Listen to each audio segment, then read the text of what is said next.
Another picture. Welcome back to Recycled and Saved. We've got a 1997 Polaris Explorer Sport, four-wheel drive. All the functions work except for the speedometer, and it doesn't seem to make good power, and it bogs a little bit when you rev it up. You already put a different carburetor in it, and there must be something else. Maybe it's time for piston and rings.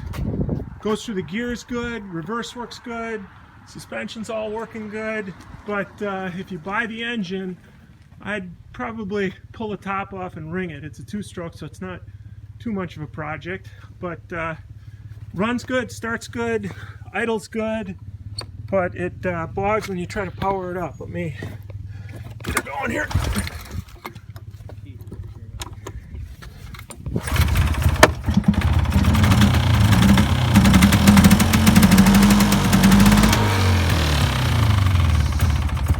So that's the machine. Let us know what you need for parts off of it. Check our Facebook page or contact me below. Look down below to subscribe. See what else we're taking apart yet this winter. And hopefully we can save you some parts on your Polaris. Thanks.